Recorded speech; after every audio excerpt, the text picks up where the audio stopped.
Ce programme vous est présenté par la NEP.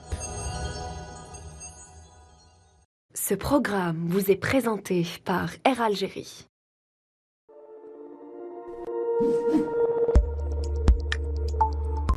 Ce programme vous est présenté par Madar Holding. Le Nomad Fashion, partenaire styliste du programme.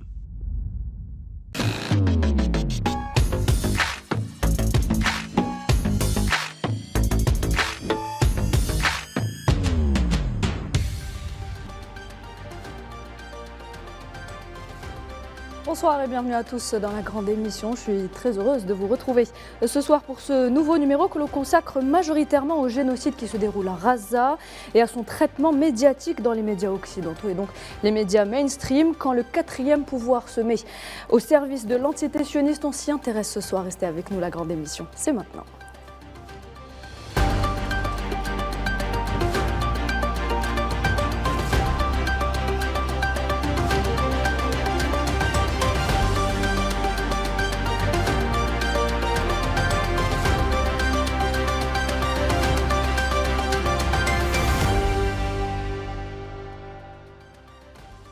J'ai le plaisir d'accueillir ce soir un grand ami de la chaîne qui revient à Alger après un long moment d'absence. Gamal Abina, bonsoir. Bonsoir. Merci d'avoir accepté notre invitation. Je suis très contente de vous avoir avec nous. Moi aussi. Alors, je rappelle qui vous êtes. Vous êtes éditorialiste, spécialiste des questions internationales. Donc, encore une fois, contente que vous soyez avec nous. Sofiane Baroudi nous a également rejoint ce soir. Sofiane, journaliste à 24 News, spécialiste aussi des questions internationales. Bonsoir, Sofiane. Bonsoir, Noah. Et puis Nariman est aussi avec nous. Bonsoir Nariman. Bonsoir Noah. Karim Bouaziz est également là. Bonsoir Karim. Bonsoir. Bonsoir. Voilà, donc le décor est planté, mesdames et messieurs, comme à l'accoutumée. Nariman donc et Karim vont revenir sur quelques informations tout au long donc, de cette émission. Sans plus tarder, place à l'actu à la une.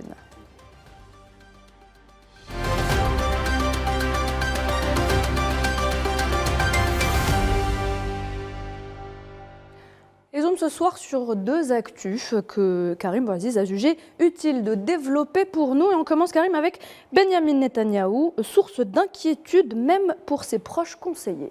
En effet, Rafah, sous l'intensité des bombardements, surtout au niveau de sa périphérie, une furie sioniste avec des munitions américaines, françaises et allemandes. On le rappelle, des violents combats ont eu lieu donc au camp de Jabalia tout au long de cette semaine. Mais le contexte à Rafah a dévoilé surtout une crise avancée qui secoue le sommet du commandement militaro-sioniste. Des fractures sont à signaler qui touchent les pôles décisionnels donc, de la décision militaro-sioniste. Son responsable stratégique, par exemple, Yoram Amo, qu'on devrait voir à l'écran, par exemple, a démissionné dimanche. La raison, d'après les médias sionistes, eh bien, l'absence de décision de Netanyahou pour le lendemain de la guerre. La tension, bien entendu, n'est pas circonscrite qu'à cet individu. Preuve en est, d'après la chaîne sioniste Channel 13, Herzi Halevi, le chef d'état-major sioniste, a envoyé en catimini un message à Netanyahou, un message qui a été sorti par la presse, où il écrira « Tu persistes à revenir à l'action militaire parce que tu ne prends pas de décision, tu ne sais pas prendre de décision politique. » On le voit, l'ébranlement secoue tout l'édifice de l'administration coloniale et ce n'est pas fini. Gadi Chami, l'ex numéro 1 du département des opérations, qui accuse Netanyahou de profiter de la guerre en raison de visées politiques. L'entrée à Rafah est une question politique en raison de la crainte de Netanyahou de voir son gouvernement s'écrouler, a-t-il déclaré au quotidien Yediot Aharonot. Comme on peut le voir, donc, des militaires de haut rang qui sortent de leur silence et qui dévoilent leur désaccord avec Netanyahou sur la place publique pour dire que, justement, Netanyahou navigue à vue d'œil. Ajoutez à ce tableau qui se lézarde des familles de militaires et de prisonniers mobilisés qui se révoltent. Ce sont 600 familles qui ont écrit une lettre ouverte sur la radio militaire sioniste où elles disent ne plus faire confiance aux militaires gradés ni aux politiques. Ajoutez à ces rassemblements des mobilisations quotidiennes qui demandent le cessez-le-feu, l'arrêt des combats, le retour des prisonniers, des élections anticipées et surtout la démission de Netanyahou, toujours d'après des journalistes sionistes qui affirment que plusieurs de leurs soldats se seraient suicidés depuis le 7 octobre, certains pendant des combats rudes, preuve en est avec la journée de lundi. Durant toute une nuit, des hélicoptères de l'armée sioniste ont évacué vers les hôpitaux militaires des blessés, voire des morts. On signale plusieurs dizaines donc de morts. La résistance est farouche. Pourtant, Gamal Abina, depuis le début, on nous disait que le Hamas allait être vaincu. Le Hamas est vaincu, on le voit. On a l'impression que les militaires sionistes ne s'attendaient pas à avoir une résistance d'une telle ampleur. Déjà parce qu'il ne fallait pas être très malin pour croire qu'on pouvait vaincre une idée politique. Et surtout, ils avaient l'habitude, ces sionistes, de tuer des enfants qui jetaient les cailloux. Première intifada, 87, deuxième intifada. Quand on tue les enfants, c'est du tir au pigeon, c'est facile. Quand on tue des adolescents, c'est facile. Quand on envoie des bombardements récurrents sur Gaza sans y rentrer, c'est facile. Par contre, quand on affronte des hommes déterminés, qui n'ont rien à perdre, 17 ans de blocus quand même, des hommes qui sont chez eux, parce qu'on a tendance à oublier, il faut le répéter systématiquement, les Palestiniens sont chez eux, tués chez eux, et ce sont les envahisseurs occidentaux qui sont venus les tuer, eh bien, il s'est imaginé y aller tranquillement. Le problème, c'est qu'en face d'eux, ils ont des combattants. La nation arabe, depuis très longtemps, a élevé des combattants très farouches, qui ne baissent pas la garde, on l'a vu en Algérie aussi, et qui ne baisseront jamais la garde. Et de l'autre côté, stratégiquement, Netanyahou, qui est, j'appelle ça, moi je l'appelle le chien enragé, parce que franchement, on se demande s'il a un cerveau, ce monsieur qui croit qu'il est le peuple de la lumière, qu'est-ce qu'il fait ? Il oppose une population palestinienne qui le bombarde régulièrement, on a des crimes de guerre largement documentés, 5% de morts et blessés. Il oppose cette population palestinienne à son armée de génocidaires, parce qu'aujourd'hui on peut parler de génocide. Personne ne peut partir, ils sont bombardés sans défense, sans défense aérienne, sans abri anti-aérien, sans rien, quoi. Et pour autant, il les a concentrés dans le sud en imaginant que les combattants du Hamas, et les autres combattants palestiniens, parce que toutes les factions sont au combat, allaient rester dans le nord prendre des bombes. Ça ne s'est pas passé comme ça. Ils se sont tous déplacés logiquement. Et à chaque fois qu'il déplacera les populations, les combattants les suivront, ce qui est logique. Ça rappelle en termes stratégiques l'émir Abdelkader qui avait Sasmala, de 30 000 personnes, civils, hommes et combattants, qui se déplaçaient d'un point à l'autre pour résister 17 ans contre la France. Et bien Netanyahou, qui est quelqu'un d'assez ignorant de l'histoire, aurait dû penser à cela avant d'agir. Aujourd'hui, il est coincé. Sofiane Baroudi, Benyamin Netanyahou persiste avec son offensive sur Rafah, alors qu'on le sait que l'opinion publique et la communauté internationale le lâchent progressivement. On va dire que l'offensive sur Rafah ne met pas juste dans l'embarras l'opinion publique internationale, mais surtout l'allié américain de Benyamin Netanyahou et de l'entité sioniste colonialiste, vu que l'attaque sur Rafah occasionnerait et occasionne déjà des tensions assez intenses avec le voisin égyptien. Et on parle déjà de la violation des fameux accords de Camp David qui garantissent, si vous voulez, un cadre de paix minimal dans la région depuis 1979. Actuellement, après le début de cette offensive-là, après des dérapages assez importants, encore des dérapages dans le cadre des opérations génocidaires, il y a des tensions qui sont assez importantes et on va dire que les divisions s'approfondissent de plus en plus entre le gouvernement fasciste que dirige Benyamin Netanyahou et aussi le Parti démocrate dirigé par le président américain Joe Biden qui hésite notamment à offrir une aide logistique et militaire maximale qui serait nécessaire justement pour conquérir ce qui reste, c'est-à-dire Rafah.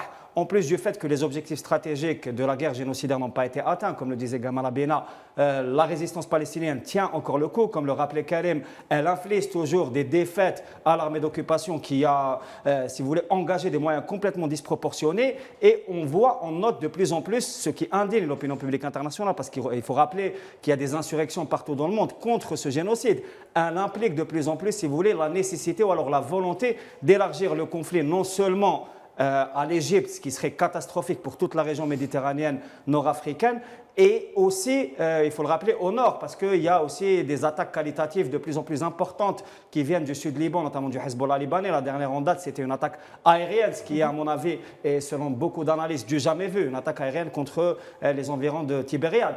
Et donc, on enregistre que le gouvernement fasciste veut à tout prix une escalade dans la région, ce qui le met dans l'embarras, ce qui crée des divisions internes et ce qui met aussi beaucoup dans l'embarras le gouvernement Biden qui est à l'approche d'élections capitales. Très bien. Justement, Sofiane, vous évoquiez les mouvements qui se sont soulevés dans le monde en soutien à la Palestine. Ça nous fait passer à notre deuxième actualité, Karim. L'histoire a toujours donné raison au mouvement étudiant. En effet, le mois de mai aux États-Unis est la période des graduations, vous savez, les fameuses cérémonies de remise de diplômes, moment solennel avec l'accoutrement de circonstances, toges et chapeaux en présence des familles qui ont voyagé parfois de l'autre partie du pays pour assister à ce moment qui leur a coûté tant de sacrifices. Les études sont très très chères aux États-Unis. Eh bien, cette année, ce rite de passage de certains campus risque d'être, spectaculaire. L'université de Harvard, de Georgia, de Columbia, de North Carolina, de Florida, un nombre croissant d'étudiants qui dédient publiquement leur diplôme aux Palestiniens qui ont perdu leur vie. Les professeurs parfois font partie aussi des hommages. Et l'establishment s'inquiète. L'establishment s'inquiète. Comment donc canaliser ce phénomène? Eh bien, d'importants hommes d'affaires menacent les étudiants qui osent se mobiliser de ne pas les embaucher ou encore de les ficher à travers l'intelligence artificielle. Pour d'autres, ces pauvres d'esprit seraient manipulés par des cellules du Hamas, c'est comme ça qu'on dit, le Hamas apparemment, nichées au sein des universités de Harvard et de Columbia. Rendez-vous compte, on regarde.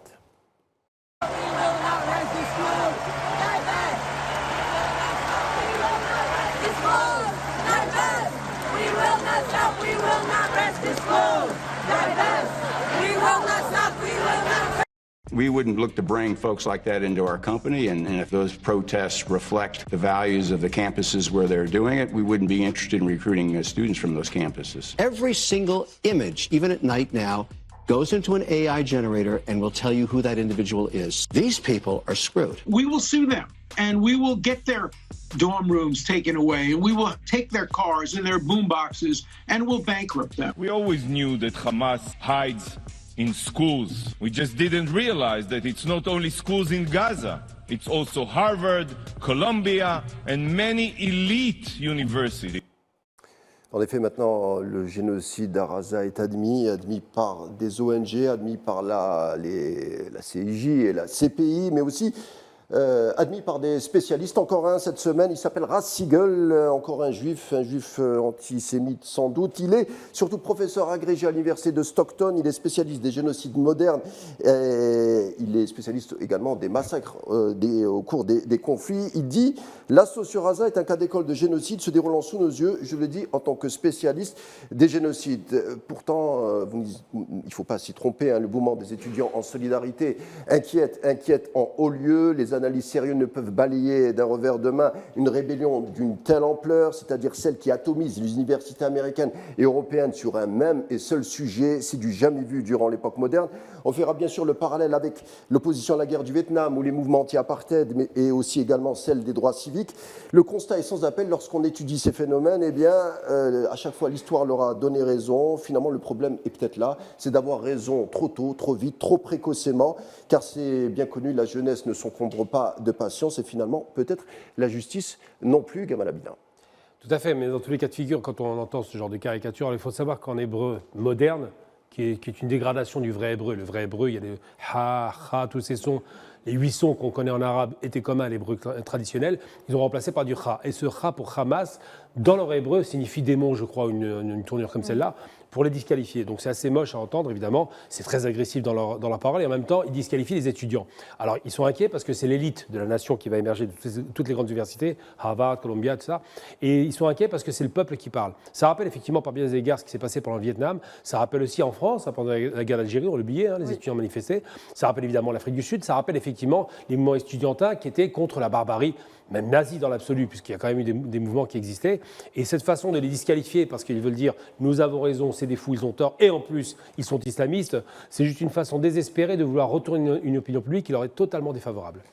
Mais Gamal Abidin, on va prendre l'exemple de la France maintenant. Le gouvernement français se livre à une diabolisation de ce mouvement étudiant de solidarité avec Gaza. Pourquoi est-ce que cette mobilisation étudiante pose autant de problèmes au gouvernement français ?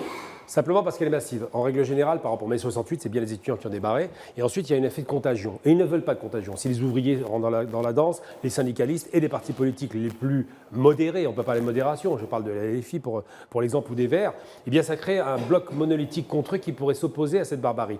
La problématique, c'est quoi ? C'est que ceux qui sont les complices actifs des génocidaires sont les États-Unis. Rappelons tout de même qu'Israël est incapable de fabriquer une bombe.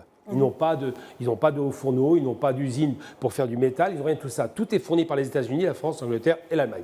Donc quand on sait cela, et les étudiants le savent très bien, quand on connaît, c'est documenté, tous les mouvements comme ça ont compris que ceux qui alimentent la guerre et qui tuent du Palestinien, c'est l'Occidental qui veut maintenir cette base avancée au Moyen-Orient, eh bien ils sortent effectivement pour dire nous ne sommes pas d'accord. Il y a des enfants qui meurent, des milliers d'enfants, on conteste les chiffres des morts, c'est vous dire à quel point c'est du négationnisme, et ça rappelle là encore une fois par bien des égards cette façon de faire semblant de ne pas voir ce qui s'est passé pendant la Seconde Guerre mondiale à l'écran.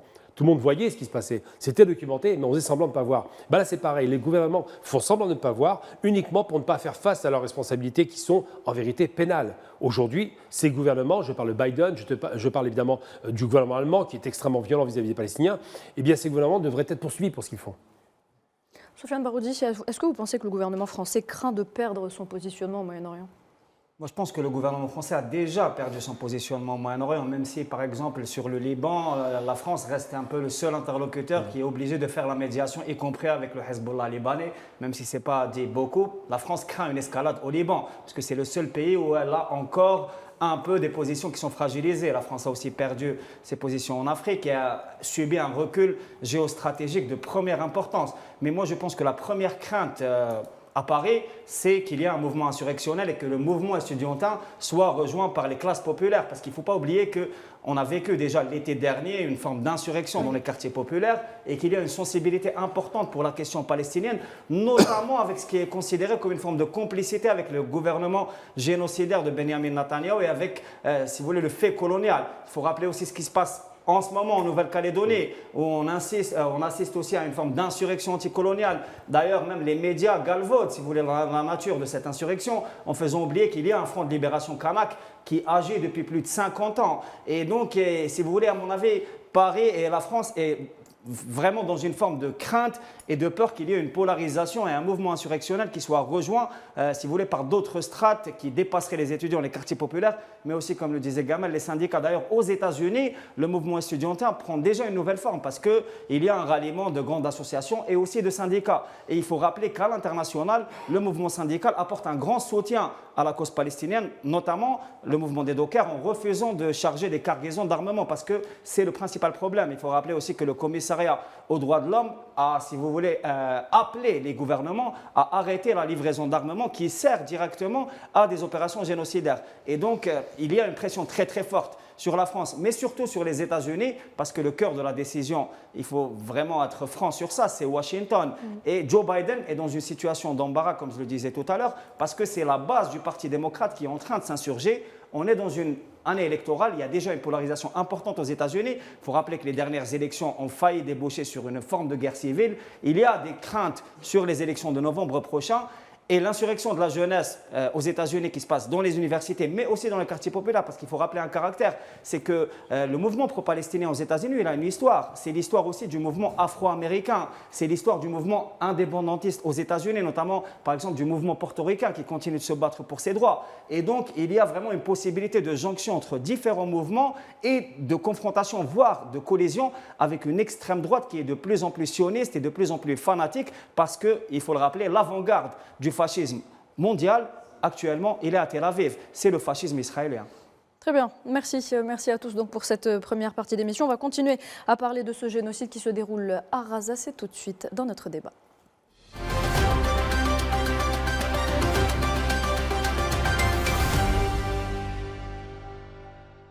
Pour le débat de ce soir, on a donc choisi de revenir sur le traitement médiatique réservé donc au terrible génocide qui se déroule à Gaza, au vu et au sud de la communauté internationale, avec plus de 35 000 victimes palestiniennes, en majorité des femmes et des enfants. Retour donc sur tout ce qui se déroule à Gaza depuis le 7 octobre 2023. Mais il ne faut pas oublier que le conflit, cette guerre qui a débuté donc en Palestine, n'a pas débuté il y a 7 mois et que cela fait 76 ans que les Palestiniens luttent au quotidien contre l'entité sioniste, que la première Nakba a eu lieu en 1948 et que donc tout ce qui se déroule depuis le 7 octobre n'est qu'une phase dans cette guerre sans répit que mène donc l'entité sioniste en Palestine.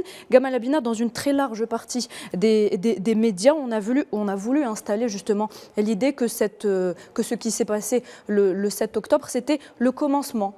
À l'aide, on le rappelle, de beaucoup de fake news, hein, vous le savez, les bébés qui auraient été décapités, etc., etc. Il fallait donc, pour ces médias, selon vous, mainstream, tout simplement justifier l'attaque de l'entité sioniste et le début de ce génocide ? Tout à fait, c'est une façon un peu de cacher la vérité. En vérité, quand ils sont arrivés avec leur histoire de bébés Le jour où c'est arrivé, j'étais sur une émission de télévision. Autant vous dire que l'ambiance était magnifique. J'avais une sioniste en face de moi d'origine marocaine, donc qui n'est pas orientale, et qui a commencé à nous sortir les violons. Les bébés ont été brûlés, tués, décapités. Et il fallait que je me taise et que je condamne, parce qu'il fallait condamner. C'est-à-dire que si vous ne condamniez pas, vous étiez poursuivi. Oui. Apologie de terrorisme, enfin on connaît la méthode. Et ce qui se passe, c'est que cette façon d'avoir verrouillé le débat, c'est une façon qui démontre deux choses. La première, c'est qu'effectivement, l'entité sioniste qui espérait fêter sa victoire des 75 ans d'existence n'a pas pu le faire. C'est un échec. Et de l'autre côté, les Palestiniens dont ils croyaient qu'ils resteraient la tête par terre et qu'ils ne relèveraient pas le museau, puisqu'ils les prennent pour les animaux, se sont relevés. Donc c'est deux chocs qui ont été consécutifs, qui ont réveillé le débat. Mais Blast, qui est un site d'information, a fait le travail, a expliqué que la façon biaisée de parler du débat, c'est une façon évidemment partiale, c'est une façon qui est en faveur d'Israël, on l'a bien compris, des sionistes. C'est une façon d'oublier que Netanyahou est un fasciste, et c'est bien de le rappeler, Sofiane, c'est un fasciste revendiqué, c'est même pas un type qui s'en cache. Il est avec un gouvernement d'extrême droite, on le sait, racialiste, millénariste, obsédé par du religieux, et qui disent que, il faut le dire à chaque fois, les Palestiniens sont les animaux humains. Quand ils disent Palestiniens, ils pensent à tous les Arabes, il ne faut pas se faire d'illusions là-dessus. Et donc cette façon de dire même que jusqu'aux Sud-Africains que ce serait des complices du Hamas, enfin, on est vraiment dans la caricature, c'est une façon de masquer la réalité. La réalité, c'est quoi? C'est que les Occidentaux, en général, particulièrement les pires, France, Angleterre, États-Unis, qui sont les moins regardants sur les crimes, sont les plus en avance sur la question de la disqualification des termes. Ils vous disent que ça vient de commencer le conflit. Ça fait, pas depuis 1948 en réalité. Dans les années 20, ça avait commencé. Je vais vous raconter une petite histoire très courte. Les missiles Al-Qassam, ou la fameuse division Al-Qassam, elle vient d'Azin Al-Qassam, qui était un Syrien, qui a compris, un professeur syrien, qu'en Palestine, il y avait des colons qui arrivaient et qui a pris les armes pour soutenir les Palestiniens contre eux. Il a été tué malheureusement, mais cet homme avait déjà réveillé les consciences dans les années 20 et 30. Donc par la suite, ils ont accéléré le processus de colonisation qu'on connaissait chez nous.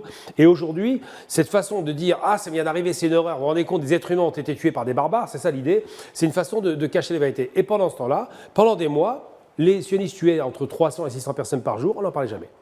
Et à chaque fois qu'il y avait un petit acte antisémite en France, alors là, par contre, on faisait les choux gras. Oui. Donc à chaque fois, pour masquer les crimes, on met en avant des petits épiphénomènes qui intéressent personne, et on met derrière les crimes quotidiens. Et pour vous donner un exemple, en France, par exemple, si moi, je n'avais pas dit le Hamas, c'est des terroristes, c'est des barbares, ben, j'aurais eu des problèmes. Mais pas que moi, tout le monde. Hein.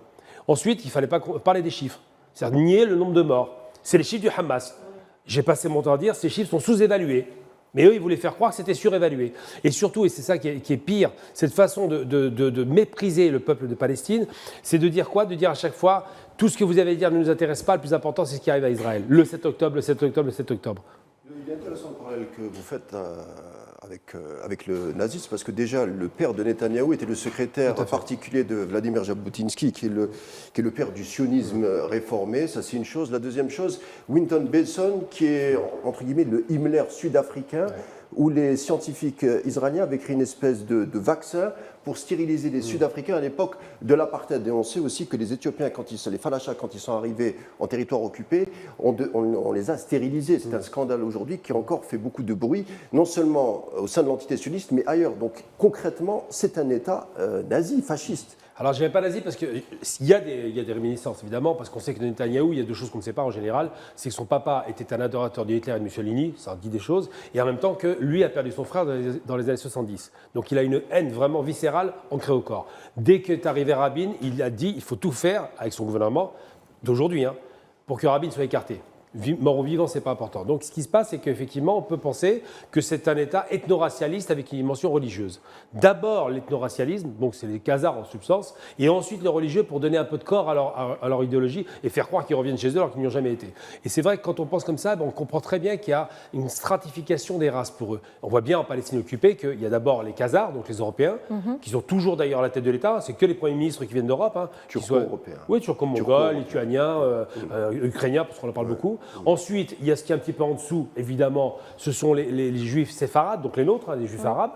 Ensuite, encore en dessous, les falachas. Et ensuite, en bas de l'échelle, on parle plus d'êtres humains, on parle effectivement des Palestiniens. Donc là, quand on voit ça, ça rappelle le nazisme qui parlait, il faut se rappeler des termes du nazisme. Il y avait les Allemands, donc la race des Ariens, les seigneurs. Ensuite, il y avait les Untermenschen, et contrairement à l'idée reçue, ce n'est pas les Juifs. Les Untermenschen, c'est les gens de l'Est. Et ensuite, il y avait les bacilles. Ils considéraient les Juifs comme étant des maladies. Voilà la classification allemande du monde, on ne parle même pas du reste du monde. Et bien tout cela, ça revient aujourd'hui avec acuité, mais il ne faut jamais perdre de vue, et c'est ça qui est grave. C'est qu'en Europe, aujourd'hui, les gens défendent un type qui est d'extrême droite. qui est violent, qui est raciste, qui est racialiste, qui est minéraliste, qui est tout ce qu'on déteste. Et bien, ils le défendent parce qu'ils considèrent que c'est l'avant-garde de la civilisation occidentale. Ça vous dire un peu quelle civilisation. Sofiane Baroudi, pour en revenir à ce qu'est en train de dire Gamal Abina, on a assisté à un véritable, j'ouvre bien les guillemets, un bras de fer entre civilisation et barbarie, pour reprendre donc les termes de certains médias mainstream. Comment est-ce qu'on peut se permettre ce type de comparaison déjà lorsqu'on est un média ? Et peut-on, selon vous, parler de compassion sélective, de déshumanisation de la population de Gaza ? Déjà, premièrement, il faut rappeler qu'il y a un fait colonial et que le fait colonial, intrinsèquement, si vous voulez, ouvre à la déshumanisation. C'est ce que Frantz Fanon appelait le domaine du non-être. Et les Palestiniens sont complètement dans l'espace du non-être. Et il y a plusieurs occultations et plusieurs galvaudages sémantiques qui sont opérés.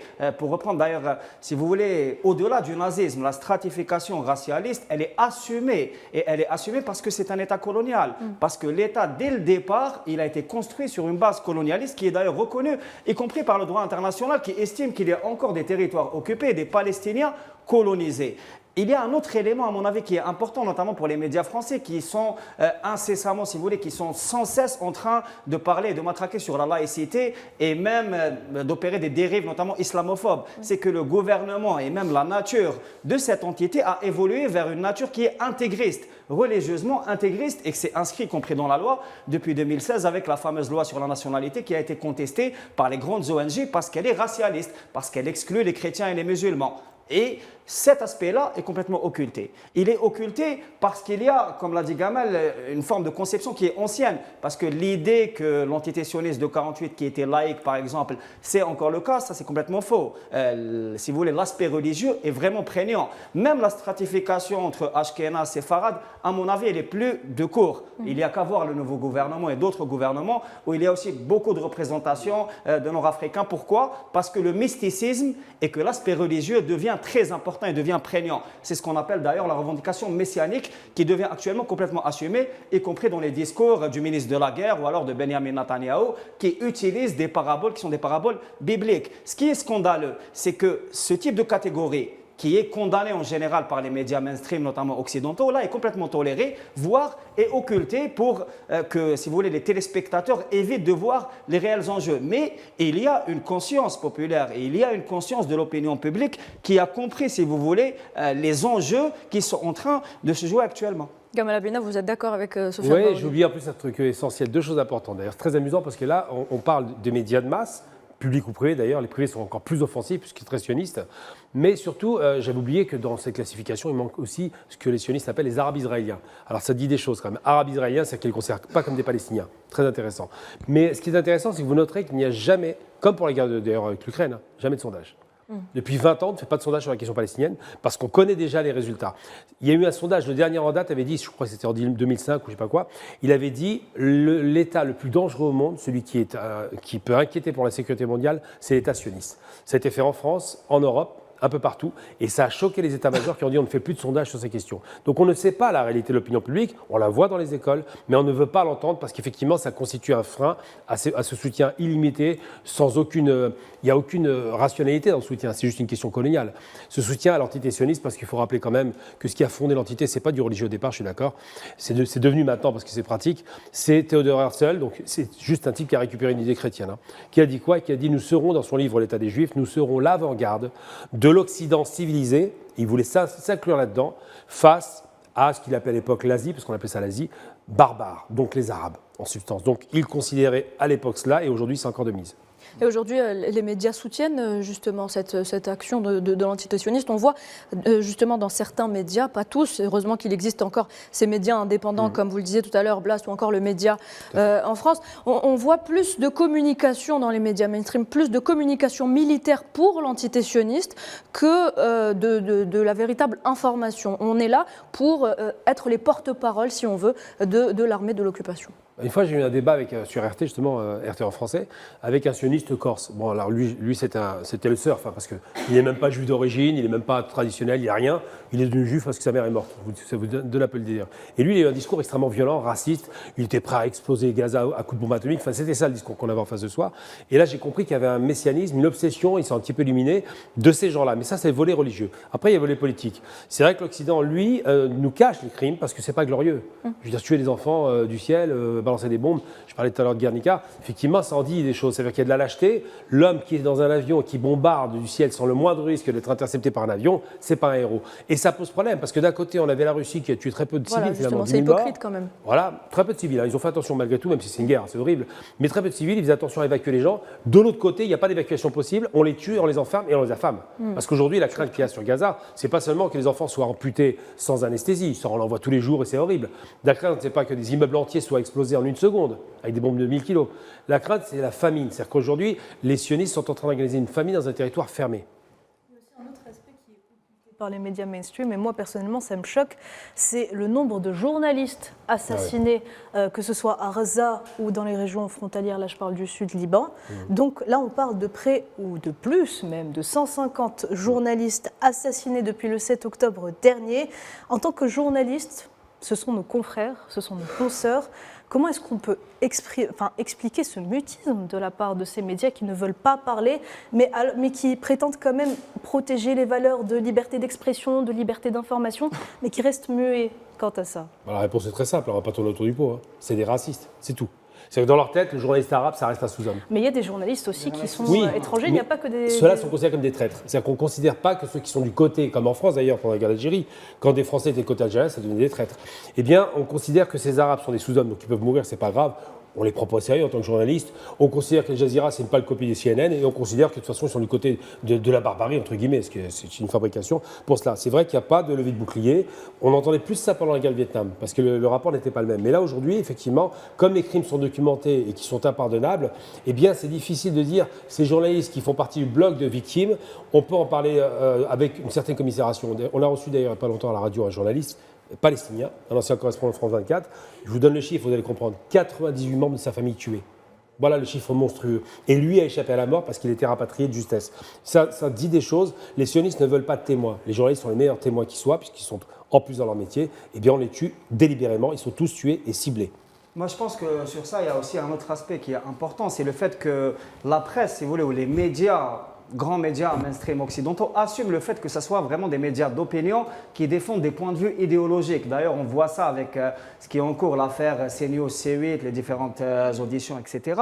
Je pense que l'occultation d'un crime de guerre caractérisé, qui est l'assassinat de journalistes, est considéré par eux comme étant, parce que ces journalistes défendent une autre opinion. C'est comme pour Julian Assange, par exemple, qui subit un délit de liberté d'expression depuis des années, qui est complètement occulté par les médias, alors qu'ils sont censés défendre eux-mêmes la liberté d'expression et aussi la liberté de leur propre instrument de travail. Je pense qu'il y a vraiment un glissement, c'est-à-dire que les médias occidentaux, notamment les grands médias, ont conscience que leur rôle, c'est de défendre un belligérant, une opinion particulière, voire une option militaire et tactique sur certains plans. On l'a vu pendant la guerre en Ukraine. Ils défendaient directement des tactiques militaires particulières à un moment donné. Mais en fait, peut-être que le sujet, puisqu'on tourne autour du sujet, peut-être que quand on parle de liberté d'expression, quand on parle de droits de l'homme, c'est un même packaging, c'est en fait la loi du plus fort qui impose ces notions de droits de l'homme et qui impose ces notions de liberté d'expression. C'est comme ça, les autres n'existent pas. Les autres, on le met en dehors de ça puisqu'ils ne font pas partie de l'équation. Et on l'a vu en Ukraine, on l'a vu, par exemple, la France on a du mal à recevoir des leçons de la France après la séquence des Gilets jaunes. Je veux dire, elle n'a pas. Je veux dire, même l'ONU s'est offusquée du traitement de la France par rapport aux Gilets jaunes. Donc, à mon avis, même il y avait le juriste Carl Schmitt qui avait dit, au lendemain du Nuremberg, qu'il avait dit que les droits de l'homme, c'était les droits de l'homme blanc. Donc il ne faut plus s'attendre à... On a l'impression qu'on parle de dysfonctionnement, mais il n'y a pas de dysfonctionnement, c'est juste qu'on impose la loi du plus fort. Bon, la référence de Carl Schmitt, c'est effectivement la période nazie, mais c'est vrai que c'est intéressant de savoir que c'est des juristes... C'est les lois juridiques modernes. Oui, c'est les lois de la guerre. Hein. Ouais. Un exemple très bête, hein, mais je veux dire, c'est ça vous choquer peut-être, mais en France, on fait passer les lois par la force. On n'est plus du tout dans le 49.3. Oui, mais en France, ce qui est intéressant, c'est que le modèle 49.3 est un modèle qui est d'origine allemande, de la République de Weimar, qui était les 48.2. C'est-à-dire qu'à l'époque, Debré, quand il a vu ça, il a trouvé ça formidable, confiscation du pouvoir par le chef de l'État, on va le prendre. Et bien ce qui se passe pour les médias, c'est pareil. Par exemple, moi, j'ai travaillé un petit peu avec RT à l'époque, RT France, c'était la seule chaîne qui arrivait et qui était reçue avec le sourire, parce qu'il couvrait de façon objective ce qui se passait. Les autres médias n'avaient pas le droit de venir parce qu'ils se prenaient des caillasses. C'est pas par hasard si le peuple de France, qui est de la classe moyenne, les Gilets jaunes, c'est pas des pauvres, hein, c'était quand même des gens qui veulent préserver leur pouvoir d'achat, étaient énervés contre ces médias, parce qu'on voit bien que c'est des médias orientés d'opinion, très pro-pouvoir, très pour la bourgeoisie, pour l'élite intellectuelle. C'est un peu ça. Donc il y a un mépris de classe, il y a un mépris en termes termes de puissance, et tout ça, ça rentre en considération. Donc la question palestinienne, c'est pareil. Les médias sont orientés pourquoi? Parce qu'ils ont des intérêts. Tout le monde se demande pourquoi la France soutient Israël, les sionistes. Simplement parce que la France soutient ses intérêts. Ils ont investi énormément là-bas. Parce qu'en Palestine occupée, il y a 1 million de francophones. C'est pas rien. Pourquoi les Russes n'interviennent pas? Parce qu'il y a 1 million de juifs russes qui ont été envoyés dans les années 90 par Eltsine. C'est des raisons vraiment de calcul. Pourquoi est-ce que les Turcs ne sont pas vent debout vis-à-vis de ce qui se passe? C'est quand même très étonnant. Pourtant, Erdogan, ce n'est pas le dernier des frères musulmans. Oui. Il a un lien politique avec le Gaza. Simplement parce qu'il est coincé par une chose. La plupart des Khazars viennent de son pays d'origine. C'est-à-dire qu'il y a des familles qui sont en lien direct avec le gouvernement. Il y a d'un côté les musulmans, de l'autre côté les juifs. C'est vous donner un peu le niveau. Donc c'est pour ça que les médias aujourd'hui, qui sont aux ordres, ont tendance à caricaturer, à cacher, à masquer, à censurer, j'ose le terme tout le temps, parce que le problème, c'est que si on dit la vérité elle est horrible. On ne peut pas la discuter. Quand on sait par exemple qu'on va affamer une population, il n'y a aucune excuse à cela. Et les médias français sont aux ordres. Ils répondent à un agenda qui est celui de la politique française. Mais Gamal Abina, il y a eu la saisine de la Cour internationale de justice. Donc on rappelle qu'il y a la plus haute juridiction de l'ONU, donc par l'Afrique du Sud au titre de convention pour la prévention à la répression du crime de génocide. Comment expliquer justement tout a été mis en direct sur les réseaux, tout a été mis en direct sur YouTube, tout était sur Internet. Mais les médias français, vu qu'on en parle, ils n'en ont absolument pas parlé. Et cacher les crimes parce que les médias français sont complices. Moi, je le dis sincèrement, cette façon de cacher les crimes en ne les montrant pas, il est montré pendant le Vietnam. Ça posait moins de problème parce qu'il y a une concurrence France-Amérique qu'on connaît très bien. Mais là, le problème, c'est qu'ils sont aussi partie prenante. Il y a des armes françaises qui vont en Palestine, il ne faut pas l'oublier.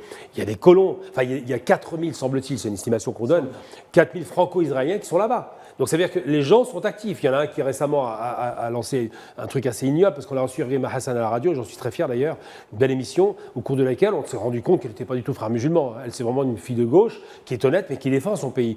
Eh bien, il y a un type qui a fait une petite dédicace sur une bombe, fier de lui, on sait qui il est maintenant, et qui était heureux de dire voilà, la bombe va tuer des civils palestiniens, on sait où elle va. Eh bien, ces gens-là doivent être normalement interpellés, j'espère que ce sera le cas. Mais ce qui est certain, c'est qu'on ne peut pas demander à un gouvernement qui est partie prenante d'être jugé parti. Tout comme on ne peut pas demander, comme disent les Américains, c'est ignoble, de dire les Palestiniens on reconnaîtra à condition que les sionistes le reconnaissent. Mais c'est le criminel qui va reconnaître la victime. Ça ne fonctionne pas. Eh bien en France, malheureusement, le traitement médiatique est orienté. C'est un traitement, ça rappelle vraiment la guerre d'Algérie, où il ne se passe rien tant qu'il n'y a pas de mort du côté de l'ennemi. Voilà, c'est tout. Karim.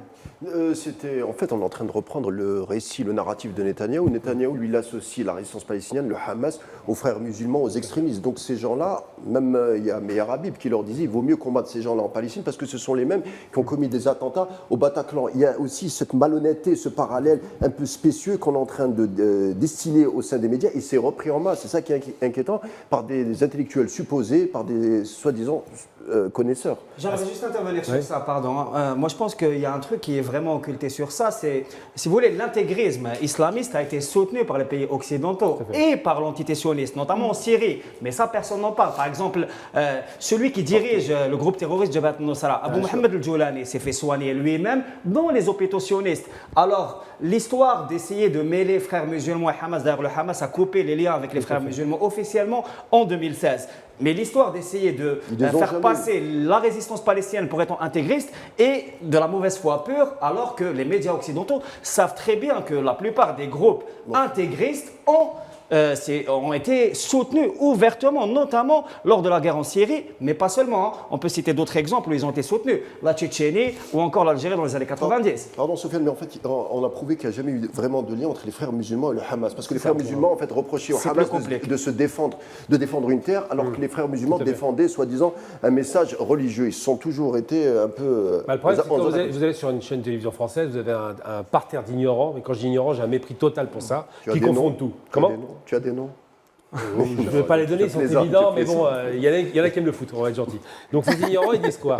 Ils disent ils disent l'islamisme. D'abord, ça ne veut rien dire, parce que si je dis le catholicisme, le christianisme, ça regroupe beaucoup de courants de pensée différents, qui sont parfois antinomiques, qui se sont fait la guerre pendant quelques siècles, on s'en souvient. Donc quand on mélange les frères musulmans, qui sont un courant politique qui est né en Égypte, et qui est légaliste, qui à un moment donné s'est scindé en deux avec les takfiris, c'est vrai, mais l'essentiel des frères musulmans sont des légalistes qui ont entendu jusqu'à Morsi d'arriver au pouvoir, ça vous dire un peu le niveau. Et de l'autre côté, ce qu'on appelle les wahhabistes, donc ce qui vient le courant saoudiste, soutenu par l'Occident, c'est bien de le rappeler, ce sont des criminels qui ne cherchent pas l'État. Eux, ils ont une seule filiation, c'est de dire Dieu sur terre, on impose nos lois et tous les mécréants, on les tue. Ça n'a rien à voir avec les frères musulmans. Mais on mélange tout, comme ça, oubliant par exemple qu'à Gaza, un temps, eh bien, le djihad islamique s'était battu contre le Hamas. Ça, on l'a oublié, ça. Oubliant que les frères musulmans sont les ennemis notoires, effectivement, de ce qu'on appelle les groupes d'Arabie. Parce que l'Arabie fait la guerre depuis toujours aux frères musulmans, depuis les années 60, quand ils ont quitté l'Égypte. Parce qu'ils ont une vision républicaine que les autres n'ont pas. Donc la vision est différente. Il y a d'un côté ceux qui veulent le califat, le côté ceux qui veulent une république islamique, comme l'Iran l'a fait, et comme voudrait le faire l'Égypte ou d'autres pays. Donc on est très loin de cette vision-là. Et d'ailleurs, le Hamas, lui, il a à la fois il y a un livre qui avait été écrit par un ami, justement, qui a parlé il a appelé l'islamo-nationalisme, ce qu'on voit avec le Hezbollah. C'est des gens qui sont légalistes, qui sont pour l'islam politique, mais au sein de leur nation. Et les Palestiniens aujourd'hui, dans leur charte, la nouvelle charte, disent quoi? Nous sommes palestiniens pour la nation palestinienne. Ils ne sont pas dans un délire de dire on va exporter la révolution. Ça, c'est fini, ça, c'est des vieilles idées. Ça. Alors, je voudrais qu'on revienne à présent au génocide, qui se déroule donc à Gaza. Le focus qu'il y a en ce moment sur ce génocide a aussi permis d'occulter aux médias mainstream tout ce qui se passe en Cisjordanie occupée. On oublie toutes ces violences qui se déroulent en Cisjordanie occupée, que l'entité sioniste est en train d'annexer petit à petit des parties de cette région. Est-ce que vous ne pensez pas que le but, c'est de faire disparaître tout simplement la question nationale palestinienne?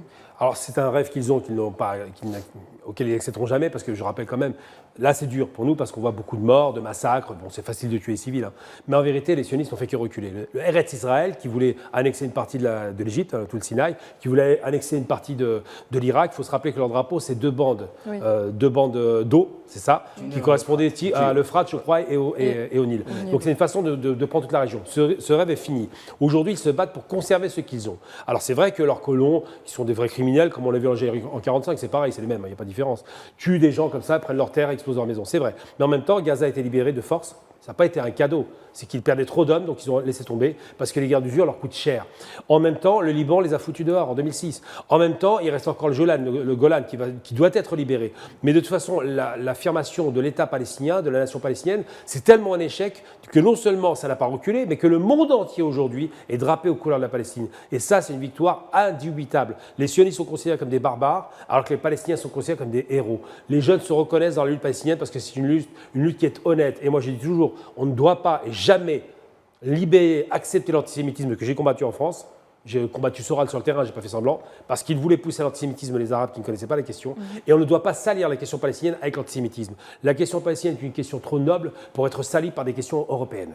Sofiane Baroudi, l'opinion publique, l'entité sioniste a perdu aux yeux de l'opinion publique finalement. Je pense que c'est indéniable. Il y a une défaite stratégique au niveau de l'opinion publique internationale. On le voit depuis des mois déjà. Mais après, sur la question, si vous voulez, des tentatives d'affaiblissement ou alors de liquidation de la cause nationale palestinienne, il faut rappeler que ces tentatives, malheureusement, ont été soutenues, y compris par des régimes arabes, via la normalisation, qui est une normalisation gratuite qui a eu lieu. Mais ce qui se passe actuellement, déjà, premièrement, le courage et la résistance du peuple palestinien qui reste debout, parce qu'il faut vraiment insister sur ça. On assiste à un génocide et à un peuple qui reste quand même debout, confronté à une infamie historique. On n'a jamais vu ça. Il y a aussi le soutien des groupes de résistance au Liban, aussi au Yémen. Il faut rendre hommage à la résistance yéménite qui fait beaucoup de travail. Même en Irak. Même en Irak aussi, et dans d'autres pays. Et donc la cause nationale palestinienne n'a jamais été aussi vivante que ça. C'est-à-dire qu'elle a été réimposée malgré tous les discours qui disaient que c'était un peu la fin de l'histoire, qu'il y avait une liquidation de la cause nationale palestinienne et in extenso de la cause arabe, parce qu'il faut rappeler que le conflit israélo-arabe ne concerne pas juste les Palestiniens. Gamal l'a rappelé, il y a encore le Golan qui est annexé depuis 1982 illégalement. Il y a aussi une partie du sud Liban, notamment Mazar al-Shib'a ou Tilal Kafar Shouba, qui sont encore occupés illégalement. Il y a une partie aussi du versant maritime de Méditerranée orientale qu'il s'agit de libérer. Et tout ça devrait être pris en considération, et actuellement il est pris en considération déjà sur le terrain, parce qu'il y a une résistance armée sur le terrain qui résiste à une opération disproportionnée génocidaire, et il y a aussi de plus en plus une sympathie internationale et une solidarité de plus en plus active. Et je pense qu'en réalité ce qui est défait, c'est le projet colonial sioniste et occidental dans la région, qui est en train de subir, on est à, je ne sais pas, 76 ans plus tard, une défaite stratégique. Est-ce que vous n'estimez pas aussi qu'on joue sur une dette corée, les Européens, à l'endroit des Juifs par rapport aux événements de la Seconde Guerre mondiale. Et on joue sur cette fibre pour les faire culpabiliser, c'est-à-dire laissez-nous étendre notre frontière, ne dites rien, puisque vous-même, pendant la Deuxième Guerre mondiale, vous avez massacré les nôtres. Ça, c'est le fameux chantage. Il y a les Allemands qui ont dit que le droit aux Israéliens de se défendre était une cause nationale. C'est-à-dire les Allemands confondent leur droit étatique avec le droit d'un pays étranger. Chantage affectif, du coup. Oui, c'est encore plus vicieux que ça, parce que si c'est affectif, encore, il y aura un lien d'amour, c'est pas le cas. Entre eux aussi, entre les Occidentaux et l'antisémitisme, on a l'impression que c'est la... Voilà. Je considère vraiment qu'ils les aiment pas. Je considère qu'ils ont... D'ailleurs, Balfour, qui fait la promotion de la création d'un foyer national juif, est antisémite. Oui. Il massacre les juifs en Europe, pourquoi ? Pour se débarrasser d'eux. Ils se débarrassent à beaucoup, c'est un bon calcul. On contrôle la région, on se débarrasse d'un peuple qu'on n'aime pas. Donc moi, je pense qu'ils sont utiles. C'est un peu les idiots utiles qui pensent être effectivement à l'avant-garde de l'Occident, mais ils ne le sont pas. Et on prend un exemple très concret, on prend l'Algérie par exemple. Crémieux va séparer les juifs algériens qui sont nos frères, je le rappelle quand même, c'est que la religion qui nous séparait, pour en faire des citoyens qui existent alors qu'on n'existait pas. En 40, c'est fini ça. C'est-à-dire qu'il ne faut pas longtemps pour retourner l'opinion. Et c'est pour ça, sous Vichy. Et c'est pour ça que ce qui se passe, c'est que le chantage à l'antisémitisme, qui est utilisé avec brio par le chien enragé qui est au pouvoir en Palestine, parce que j'ai un mépris total pour le personnage. Mais déjà avant, mais lui vraiment, c'est une obsession. Il fait que ça du matin au soir, il parle que de ça. Il veut vous parler des camps de concentration. Attention, ils vont les exterminer. Enfin, tout ce discours bidon. Alors que le rapport de force est disproportionné. Eh bien, ils font ça pourquoi ? Parce que c'est pas pour les dirigeants. Les dirigeants, ça fait longtemps qu'ils n'y croient pas. Eux, ils sont dans une démarche effectivement proactive, colonialiste. Ça leur rend service. C'est pour les populations. C'est pour continuer à endormir la population sur l'idée de se dire « Attention, calmez-vous. Si vous nous inquiétez, procédure Bayon. On vous poursuit en justice. Vous soutenez le terrorisme. Vous êtes antisémite. » Mais ça, c'est une stratégie qui est réfléchie. Le but, c'est de totalement éteindre la question de l'opposition à l'entité sioniste. Donc, on peut penser que ça fonctionne, mais je ne crois pas que les dirigeants occidentaux soient inquiétés. Pourquoi ? Parce que quand, en 1993, après qu'ils aient détruit l'Irak, les Américains, Baker va voir Shamir, qui est quand même pas le plus sympathique de tous, qui déteste totalement Yasser Arafat. C'est un ancien terroriste, Shamir. Absolument, c'est un terroriste, on est d'accord.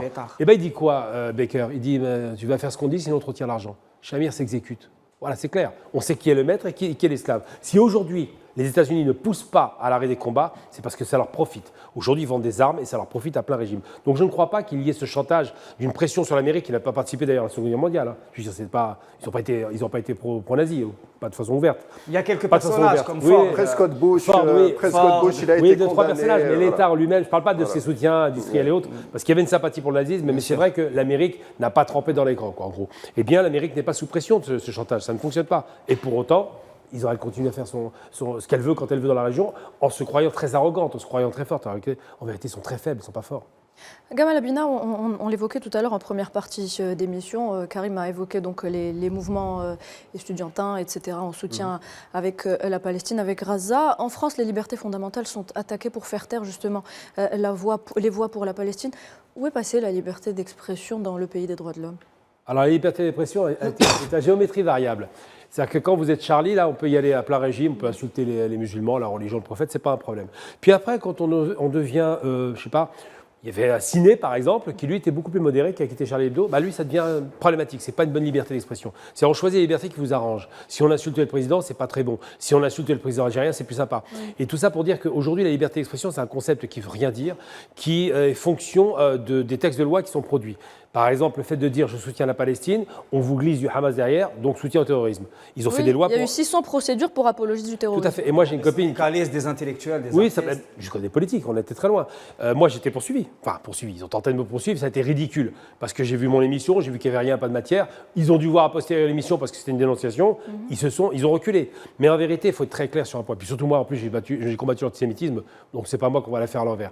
Mais ce qui est sûr, c'est que j'ai une amie qui est avocate, je rends hommage d'ailleurs, Dominique Cochin, qui a fait un travail formidable pour soutenir la cause palestinienne, entre autres, il n'y a pas qu'elle, et qui effectivement aujourd'hui est inquiète de dire ce recul de liberté, l'interdiction de s'exprimer, ce chantage qu'on appelle des procédures Bayon, qui consiste à vous faire des procédures en justice pour que vous ne parliez plus, ce terrorisme intellectuel ou anti-intellectuel, je préfère dire ça d'ailleurs parce qu'il n'y a pas d'intellectuel là-dedans, tout cela c'est une conséquence d'une crispation de l'État qui sent bien qu'il est en train de perdre la main de l'opinion publique, qui sent bien qu'il peut y avoir un dérapage, et je rappelle qu'en 2014 nous étions là aux manifestations, et c'était à notre gloire.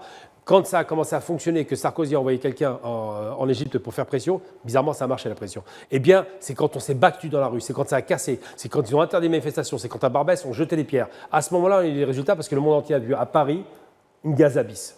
Mais Gamal Amina, quand est-ce que vous situez le changement, la rupture? On se rappelle l'époque où la France recevait quand même Yasser Arafat pour se faire soigner, même Georges Habash. Et puis tout d'un coup, aujourd'hui, c'est impensable de recevoir de telles figures. Où est-ce que vous situez la rupture? Où est-ce qu'il y a eu le basculement, selon vous? Le basculement, d'abord, il y a une composante sioniste qui est très forte en France. Ce n'est pas qu'ils sont surpuissants, mais ils ont une bonne influence. Et surtout, je pense que c'est à l'arrivée, alors malheureusement, il faut être très clair, hein, le sionisme est intrinsèquement lié, le sionisme historique, hein, est intrinsèquement lié au socialisme. Donc ça a commencé avec Mitterrand.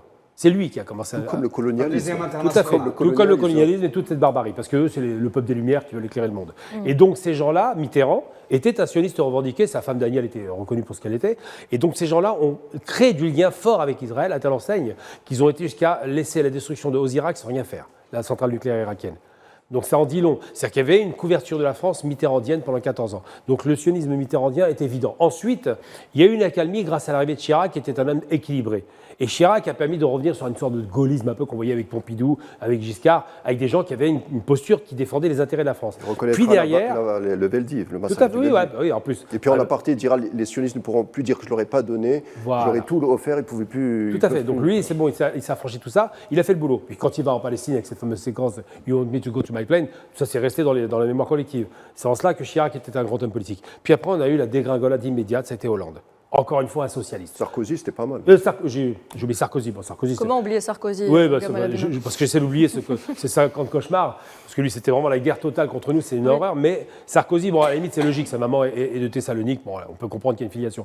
Hollande, c'est un peu plus discutable. Mais il glisse totalement vers le sionisme. Et quand arrive Macron, qui est un produit de Hollande, eh bien, les postures sionistes ne sont pas au départ vraiment évidentes. Mais elles finissent par arriver au fur et à mesure parce qu'il fait rentrer des radicaux de droite. Cette fois-ci, c'est la droite qui parle. C'est les illuminés religieux. C'est ça qui commence à soutenir l'État sioniste. Donc on est passé de la gauche, qui est un sionisme traditionnel, le type kibboutzi, à la droite, voilà absolument, à la droite extrême en l'occurrence, avec un gouvernement français qui de plus en plus flirte avec l'extrême droite. Moi je pense qu'il y a un autre paramètre, d'ailleurs c'est évoqué en filigrane, c'est un peu un glissement vers le néoconservatisme américain. Et il y a une influence très très importante en Europe du néoconservatisme américain.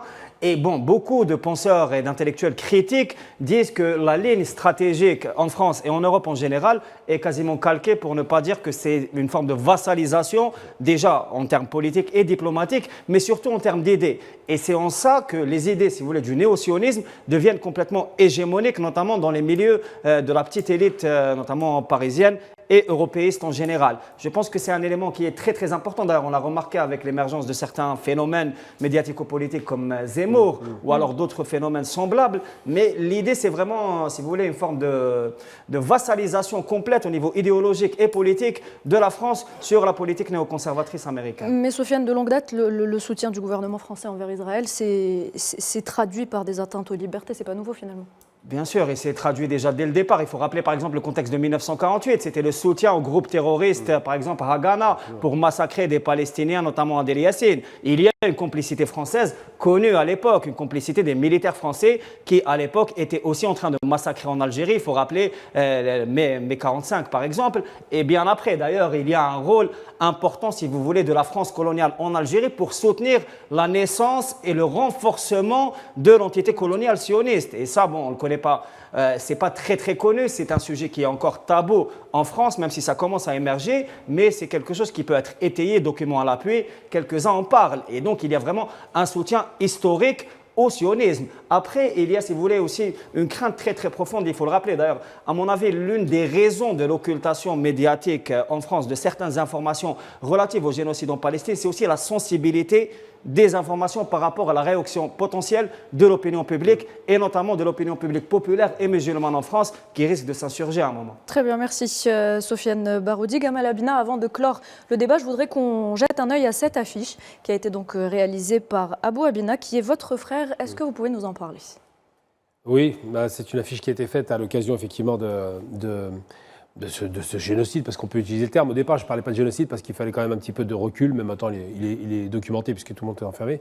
Voilà, donc on voit évidemment le drapeau de la Palestine, qui va revenir un jour en terre de Palestine. On voit cette fameuse clé, qui est la clé que tous les Palestiniens ont embarquée en 1948, dans l'espoir de revenir dans leur maison. C'est une symbolique forte. On voit ces cibles, qui ciblent des enfants, qui ciblent des journalistes, qui ciblent un peu pas le monde. Et surtout, l'idée de ce tableau, enfin de ce dessin, c'est de rappeler Guernica. Alors Guernica, tout le monde s'en souvient, c'est la guerre d'Espagne, c'est la Légion d'honneur nazie qui va bombarder ce village, cette petite ville, ce village espagnol. Ça fera entre 3 et 6 000 morts, on n'a pas le chiffre exact, mais surtout, c'est la première fois qu'une armée va attaquer, va bombarder une ville de civils. Et après pratiquement un siècle plus tard, on se retrouve dans la même configuration, à valeur inversée. Les sionistes aujourd'hui, qui étaient les victimes d'hier, bombardent une population civile sans défense, parce qu'effectivement, comme à Guernica, il n'y avait pas de système de défense antiaérienne, il n'y avait pas d'aviation, il n'y avait pas de moyens de se cacher. Donc c'est exactement le même type de crime qui a conduit à l'arrivée des fascistes au pouvoir en Espagne et qui a conduit aujourd'hui à la présence de fascistes au pouvoir en Palestine. Très bien, merci Gabal Abina, merci donc pour cette présentation, merci à vous tous pour le débat, on revient dans quelques instants.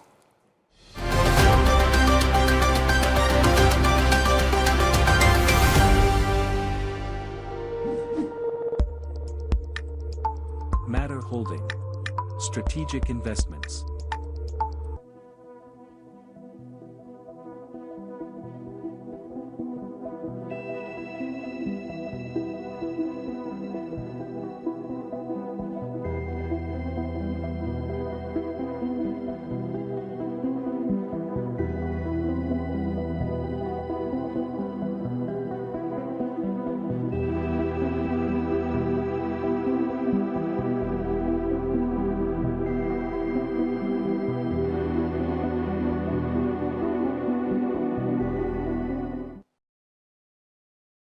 Vous regardez la grande émission, bienvenue à vous. Si vous venez de nous rejoindre, on passe tout de suite à l'espace culture.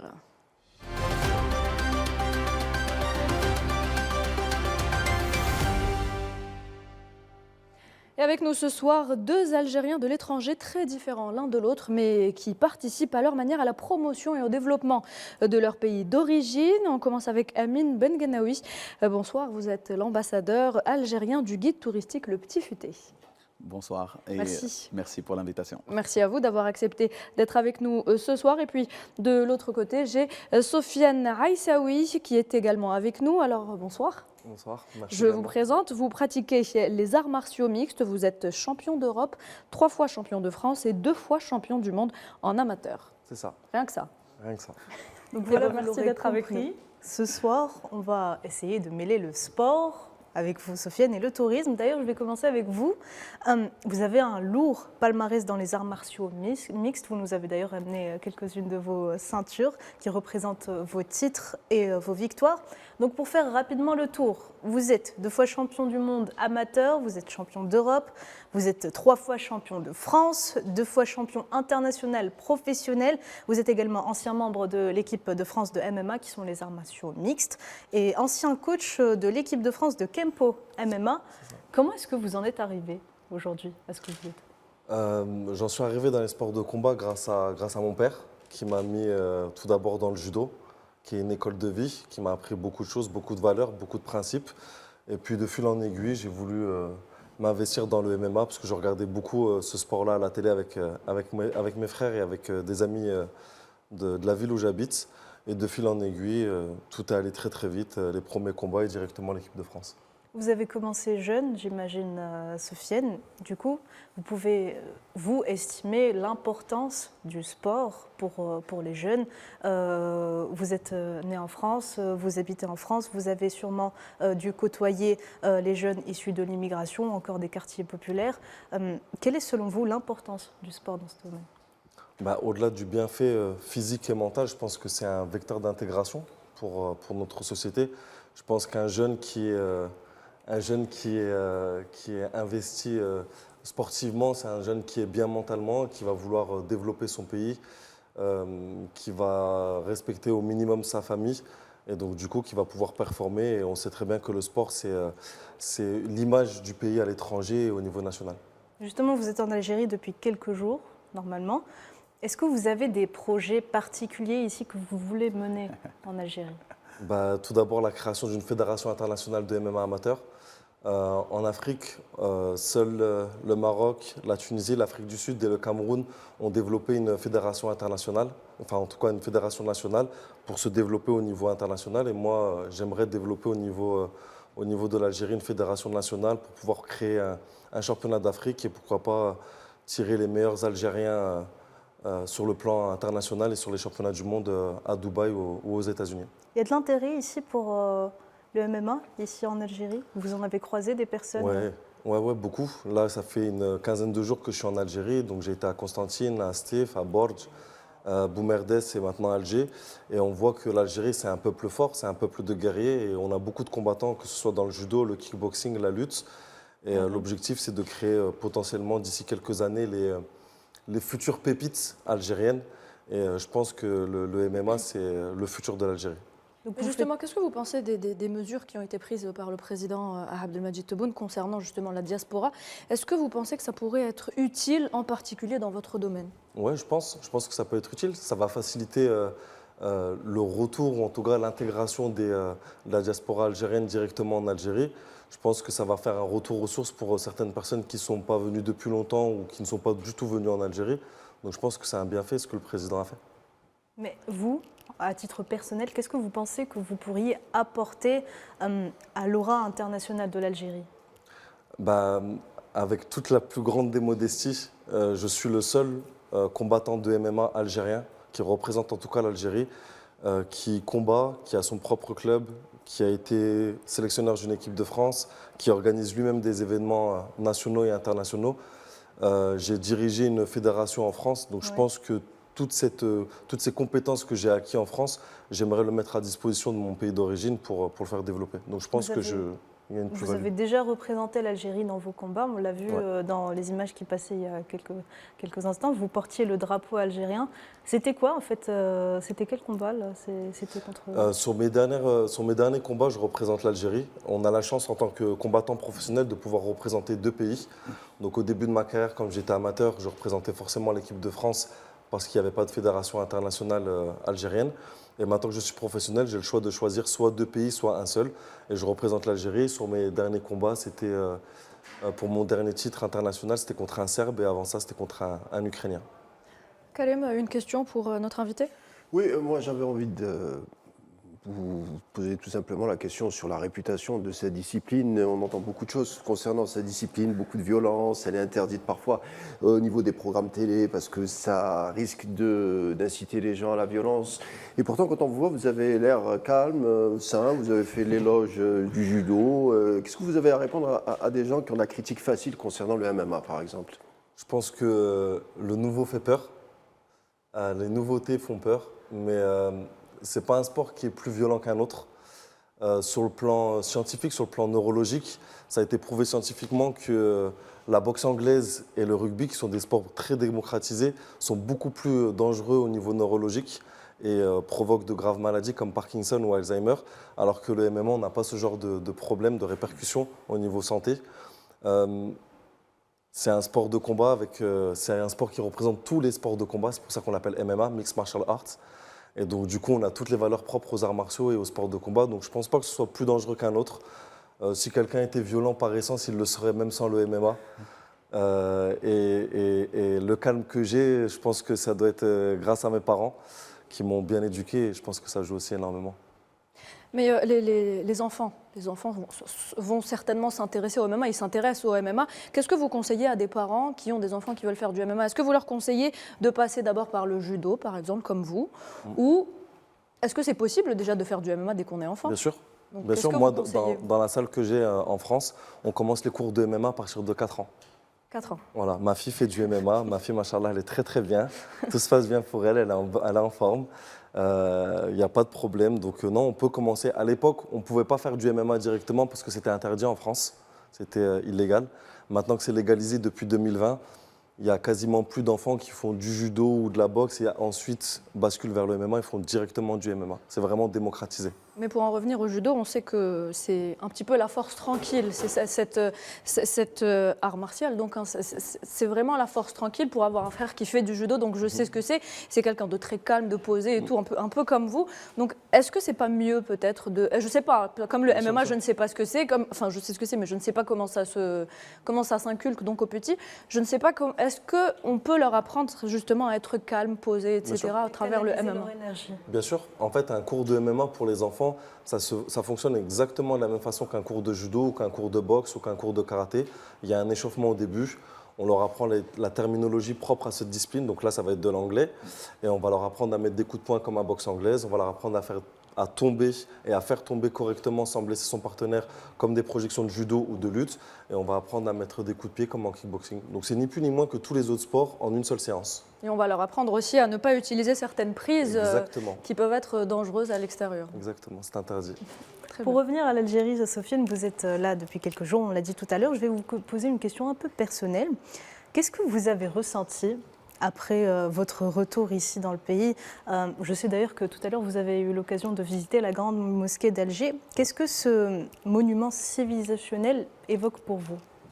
L'Algérie en général, hein, pas que la mosquée. Ça faisait très longtemps que je ne suis pas revenu en Algérie, toujours pour des problèmes sportifs. J'avais toujours des échéances qui venaient au moment où je devais partir. Et là, c'était le retour aux sources depuis plusieurs années. Et je vois que l'Algérie a beaucoup évolué, les mentalités ont évolué. Le pays c'est beaucoup plus civilisé. Je ne vais pas dire qu'il n'était pas civilisé avant, mais on voit qu'il est beaucoup plus moderne qu'auparavant. Oui. Exactement, il s'est beaucoup plus émancipé.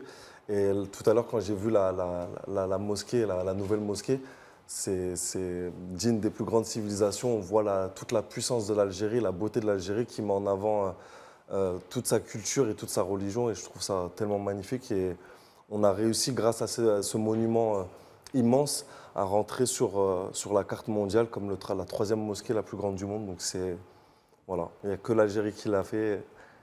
Malheureusement, est-ce que vous êtes revenu aussi un peu en Algérie aussi pour ça? Peut-être qu'il y avait un manque aussi en France par rapport à ça, parce qu'on sait que les sportifs aussi ont besoin d'un espèce de réservoir spirituel, psychologique pour se motiver, pour traverser les épreuves. Est-ce que peut-être en France, vous manquiez un peu de ça et vous êtes venu en Algérie un peu en quête de ça, peut-être? Je vous pose la question.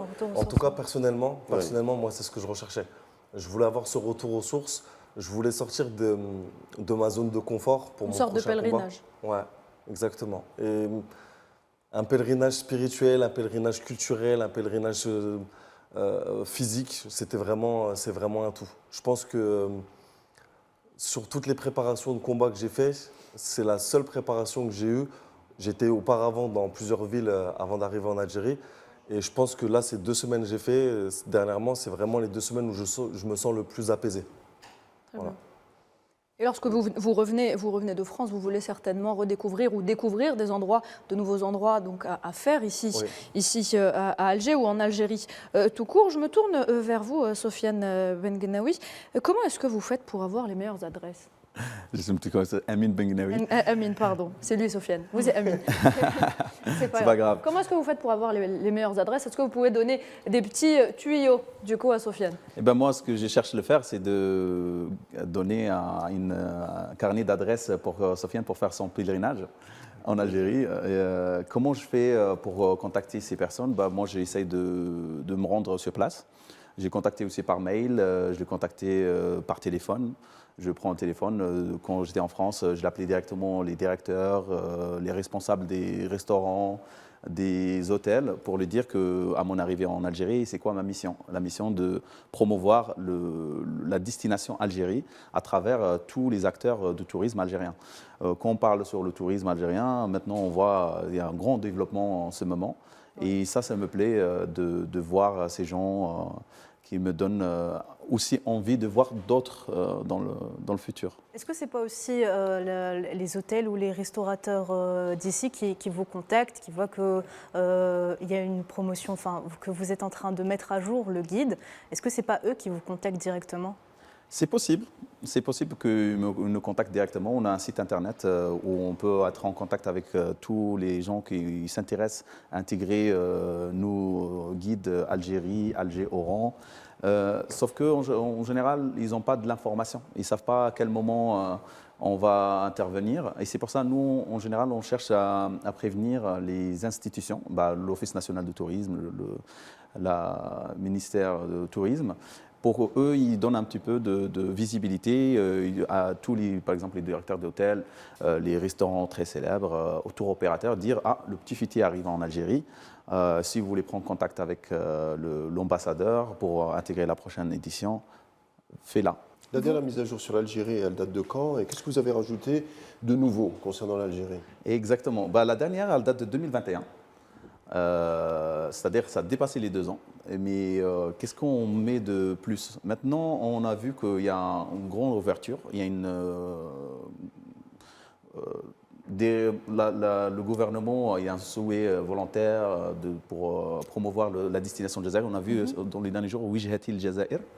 Et nous, on essaye d'intégrer plus de variants, loisirs, des complexes, des hôtels avec une vocation différente, des restaurants très traditionnels. Et eux, ils profitent d'une grande visibilité. C'est ça la visibilité. Ce qu'on a trouvé en ce moment, il y a les pages algériennes. Les pages algériennes sur notre site internet, ils génèrent le deuxième plus grand trafic en Afrique. C'est-à-dire, les gens ils aussi cherchent Algérie sur notre site internet, le deuxième en Afrique. On est devant, par exemple, l'Égypte, on est devant la Tunisie. Ça, c'est énorme. Ça a 660 000 visiteurs par an. Mais c'est peut-être parce que l'Algérie n'était pas un pays qui est attractif auparavant et que maintenant ça a changé. L'Algérie attire beaucoup plus de visiteurs ces dernières années. L'Algérie, c'est un mystère. Voilà, pour moi, c'est un mystère. L'Algérie, c'est une boîte pas loin. Parce que Sofiane aussi, il est en train de couvrir l'Algérie et ça, c'est très bien. Et ben moi, j'ai parlé avec Sofiane tout à l'heure. Je lui ai dit, je vais te donner beaucoup d'adresses. Je lui ai montré un resto que j'ai mangé hier. Et il a pleuré quand même. Amine, vous qui êtes un expert dans la question, quel est selon vous le principal atout de la destination Algérie? Est-ce que c'est son histoire millénaire? Est-ce que c'est son patrimoine? Est-ce que c'est sa culture qui est très diversifiée? Ou encore, est-ce que c'est l'hospitalité de ses citoyens? Quel est le principal atout? Pour moi, le principal atout, c'est le premier, parce qu'il y en a tellement. Le premier, c'est que tu peux visiter plein de pays dans le monde. Moi, j'ai fait 36 pays dans les derniers 5 ans. Et il y avait toujours quelque chose de ce pays qui en a. C'est-à-dire, un jour, quelqu'un qui veut faire un tourisme en Algérie pour voir la mer, on a la côte magnifique avec plein de différents paysages. Tu veux faire le désert, même le désert, on a tellement tout type de désert. Tu veux faire du ski, la neige, on a aussi. On a tout ce que vous voulez. C'est une destination globale. Pas pour moi, l'Algérie, c'est un continent. C'est un continent avec tous les atouts. Et après, ce qui attire aussi le touriste étranger et surtout francophone, on a une histoire commune qui a touché. Il y a des gens qui ont aussi des grands-parents qui ont vécu ici en Algérie, qui veulent le voir. Et quand ils viennent ici, ils voient l'Algérie authentique. Parce que dans les pays, il y a maintenant le surtourisme qui frappe beaucoup de pays dans le monde. On a vu ça en Italie, en Grèce et tout. Et quand on va là-bas, moi je parle français, il y a tous les Français autour de moi. À un moment, tu te dis non, je ne voyage pas. En Algérie, c'est authentique. Tu vas chez quelqu'un pour acheter, il ne te traite pas comme touriste. Tu es traité comme quelqu'un de chez nous. Il ne pense pas que tu es un touriste et on va augmenter les prix. Non, il s'en fout. Et on a vu même les derniers gens qui sont passés, ils ont adoré, ils reviennent. Parce que c'est authentique, c'est exactement, on n'est pas là, on ne montre pas une autre personnalité, c'est seulement l'Algérien. C'est ce naturel qu'on recherche. Exactement, et ça, c'est attirant. Ce qu'on cherche dans le monde maintenant dans le tourisme, c'est l'histoire. C'est vivre une histoire, vivre une expérience exceptionnelle, et plus que c'est naturel, c'est très, très, très bien. Un retour aux sources, comme le disait tout à l'heure Sofiane, même pour des étrangers qui viennent peut-être se ressourcer en Algérie. Nouhad le disait tout à l'heure, l'Algérie, en tant que destination touristique, est en train de vivre un regain d'intérêt, qui est une destination qui est en train de devenir de plus en plus populaire. Quels sont, selon vous, les facteurs de cette popularité? Pourquoi maintenant? Exactement, pourquoi maintenant? Déjà, on a parlé sur tourisme. Les gens, ils en ont marre de voir. C'est comme nous, l'Algérien, à un moment, on partait Tunisie, et tous les Algériens, à un moment, on dit ah non, j'en ai marre, je vais changer les pays. Et c'est exactement pour nos lecteurs et notre internaute. Et aussi, il y a le mystère. Mystère, c'est, par exemple, on va visiter plein de pays dans le monde et quand on visite, on a déjà des idées. Les Américains, c'est comme ça, les Italiens, c'est comme ça. Mais en Algérie, on n'a pas beaucoup. D'un côté, c'est un inconvénient, parce que moi je trouve, mais maintenant, ça commence à devenir un avantage. On ne sait jamais à quoi s'attendre, en fait. Exactement. Des fois, même cette notion de peur, des fois, tu as peur, et quand tu es là, tu te dis, waouh, c'est. Mais est-ce que vous ne pensez pas que les étrangers s'intéressent de plus en plus à l'Algérie parce que justement l'Algérie aujourd'hui est revenue sur la scène diplomatique en force? Bien sûr, au moment qu'on parle de... Parce qu'avant, il y a des gens qui ne savaient pas ce que c'était l'Algérie, ils ne savaient pas où on était. Quand on a regardé beaucoup de vidéos sur les réseaux sociaux, quand on montre le drapeau algérien ou quand on demande où se trouve l'Algérie, les gens, ils n'arrivaient pas vraiment à situer, alors que maintenant, les gens le savent. Eh bien, écoute, ça m'a déjà arrivé cette situation. J'ai demandé à des gens, connaissaient l'Algérie? Aucune idée. Mais au moment qu'on se met au plan politique, c'est normal, hein. Au moment où tu te mets, Sofiane là il met un peu ses bras et tout le monde le connaît. C'est pareil, c'est dans la politique, c'est au moment où on parle surtout qu'on est juste et qu'on parle sur l'humanitaire, on parle sur quelque chose qui passe dans le monde, on voit. En ce moment, les gens ils commencent à chercher parce que ça ne s'arrête pas aux politiques, ça après culture. Et après, pourquoi, où ça se situait, et après on cherche, c'est l'inspiration, ça rentre dans l'inspiration. Très bien. Sofiane, je reviens vers vous. Comment est-ce que vous avez découvert le monde du sport de combat en Algérie et qu'est-ce que vous proposez justement de créer ici en Algérie? Qu'est-ce que vous proposez pour le MMA en Algérie? Je suis venu, comme j'ai dit tout à l'heure, en Algérie pour me ressourcer, pour faire une petite prépa physique, pour finaliser ma préparation pour mon combat. Et en allant dans une salle à Borj, par le plus grand des hasards, je viens pour payer mon adhésion et le responsable de la salle m'a reconnu et m'a proposé de faire visiter sa salle. Et il m'a dit pendant toute la semaine où tu es à Borj, on t'invite chez nous, tu ne payes rien du tout et tu t'entraînes, on te met à disposition l'équipement, les ressources humaines.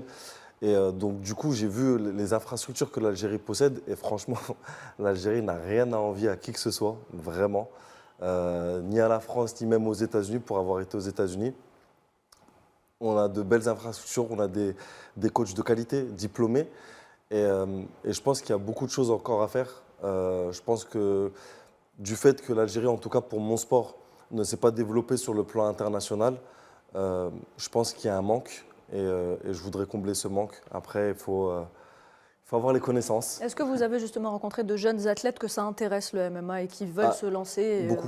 Quand je suis allé à Borj pour m'entraîner, j'ai donné de mon temps pendant 1h30 aux adultes et aux jeunes pour faire des séances de photos avec eux. Et je vois les sportifs algériens qui font des sports de combat qui sont plus que compétents. J'ai même en tête un jeune avec qui je me suis entraîné qui je pense, si vraiment il s'investissait dans le MMA, si en tout cas il avait une infrastructure pour pouvoir développer le MMA, peut être très très bon. Et donc, qu'est-ce que vous proposez? Je propose de rencontrer le président ou le ministre des Sports ou quelques personnes compétentes qui pourront m'aider et collaborer avec moi ou moi collaborer avec d'autres personnes pour pouvoir développer cette discipline. En tout cas, je pense que déjà le principal, ce serait déjà de faire une fédération pour en tout cas statuer au niveau étatique la discipline et par la suite se développer au niveau continental sur l'Afrique et par la suite l'international. Très bien. Sofiane, vous parliez de l'hospitalité, de la manière dont vous avez été accueillis ici en Algérie. Je reviens vers vous, Amine. Est-ce que vous avez côtoyé des touristes qui sont venus ici en Algérie? Est-ce que vous avez eu des retours? Comment est-ce qu'ils perçoivent l'Algérie? À leurs yeux, comment est-ce qu'ils perçoivent l'Algérie quand ils viennent? Moi, j'ai croisé quelques touristes dans l'hôtel. J'étais à l'hôtel Al Jazeera, c'est le X-Saint-Georges. Et je parlais avec des gens. J'ai dit, comment s'est passé votre séjour en Algérie? Tout est bien. Parce que tellement on a des idées, on a une image dans notre tête, on a des idées, on ne sait pas comment. Ouais, un peu préjugé, mais après, ce n'est pas vraiment préjugé, c'est seulement un peu de la peur, ça ne donne pas parce qu'on n'a pas d'informations. Mais au moment où ils sont là, j'ai croisé plein de monde et pour rigoler, j'ai demandé à des Français ou des Belges qui étaient là, est-ce que vous pouvez me donner des adresses? Vous pouvez me donner des adresses pour voir ces personnes? Et vraiment, j'ai croisé des gens qui m'ont donné ça et après, je suis parti pour voir ces gens qui étaient hyper sympas. Nous, on essaye de donner plus d'idées sur l'Algérie. En même temps, on laisse un peu authentique, comme ça les gens ils vont chercher quand même. Mais en général, lorsqu'on a des touristes qui viennent en Algérie, la première destination, c'est directement le Sahara. Est-ce qu'il faudrait, selon vous, faire découvrir d'autres régions de l'Algérie? L'Algérie, vous avez dit, c'est un continent, c'est plus de 2 millions de kilomètres carrés, de l'Est à l'Ouest, le centre aussi. Quels sont les conseils que vous donnez justement aux touristes? Quels sont les endroits qu'il ne faut pas rater? Ah waouh, c'est une question simple mais un peu complexe pour moi. Et ouais, c'est en 2 phrases. Aïe aïe aïe. Visiter les 58 wilayas, c'est ça. C'est les 58 wilayas. C'est tous les carrément. 58 wilayas et on a quelque chose. On a toujours quelque chose de différent. C'est pour ça, moi, ce que j'adore en Algérie, même quand on se déplace dans l'ouest, l'est, nord, sud, c'est pas un passage perdant. C'est-à-dire, on perd de temps pour passer de point A à point B. C'est tout le trajet. C'est déjà une découverte. visite. Oui, c'est une découverte. On a vu des motards qui ont fait la côte. Oui. Ben, ils pleurent toute la côte. Ils disent oh, regarde, on fait la photo ici. C'est ça. L'Algérie, c'est grand. Il faut visiter tous les endroits. Et moi, je demande à ces gens qui habitent ces villes, qu'ils aussi essayent d'interagir avec ces personnes. Tu vois, ils rentrent en discussion, ils leur racontent un peu de l'histoire, parce que c'est ça l'Algérie. J'ai fait plein de villes, j'ai découvert des choses en Algérie que je ne connaissais pas. J'ai fait Constantine, je ne connaissais pas du tout. J'ai trouvé ça tellement magnifique, j'ai passé une journée là-bas et je suis sûr que je n'ai rien vu. J'ai fait la ville de Djamila, où j'ai vu la cité romaine. Franchement, il y a des trucs en Algérie, c'est tellement incroyable. Et j'ai fait tellement de vidéos, je vais faire des petits montages que je vais diffuser sur les réseaux sociaux. Et j'ai envie que l'Algérie soit plus touristique, mais je ne veux pas qu'elle soit touristique non plus. Oui, exactement. Pour pas qu'elle soit abîmée, pour pas qu'elle soit... Oui, je veux vraiment, comme tu as dit tout à l'heure, l'authenticité du pays fait que c'est le charme du pays. Et je ne veux pas que...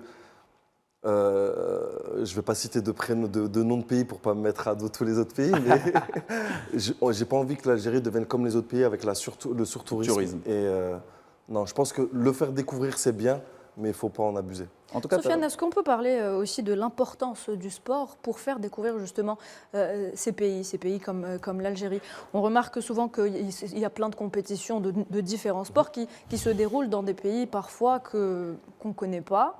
Et donc ça fait découvrir justement aux athlètes ces athlètes qui vont ensuite en parler autour d'eux, etc. Donc finalement c'est un bon vecteur. Oui, c'est un très bon vecteur. Déjà, juste le fait d'être un ambassadeur de son pays en portant son drapeau, quand on va voir des combattants ou des sportifs étrangers qui ne connaissent pas notre drapeau, ils nous demandent c'est où, on leur montre sur la carte d'où on vient, quel est le pays, le continent. Donc du coup, on participe au développement indirect du tourisme algérien.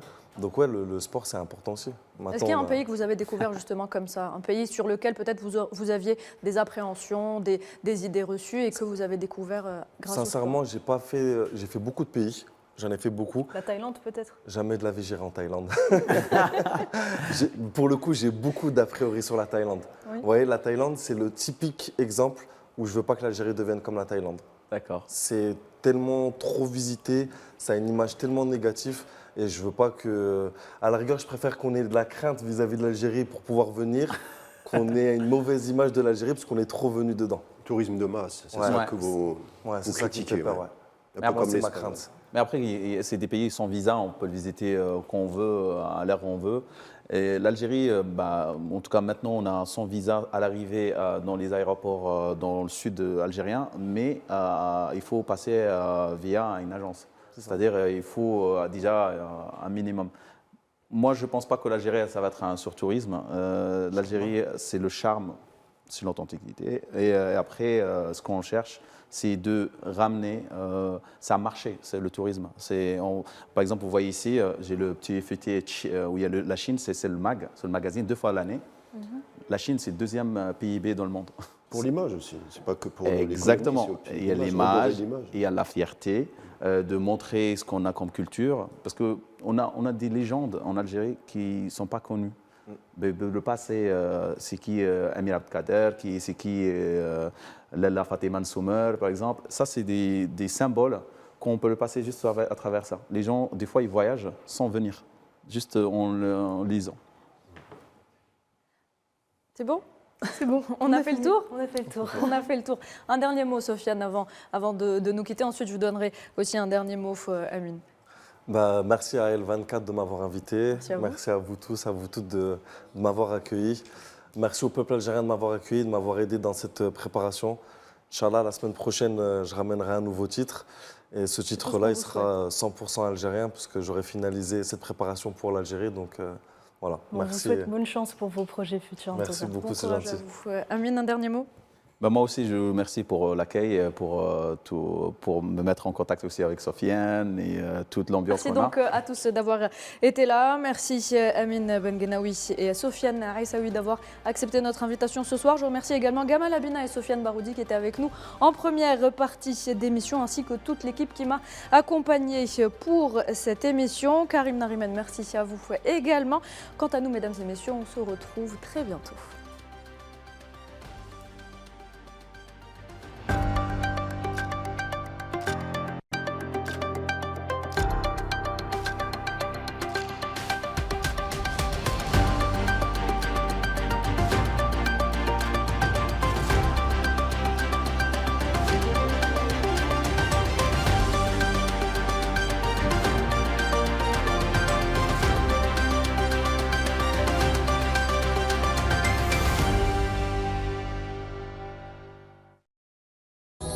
Ce programme vous a été présenté par l'ANEP.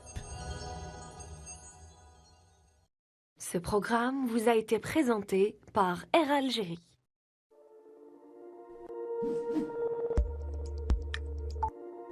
Ce programme vous a été présenté par Madar Holding. Le Nomad Fashion, partenaire styliste du programme.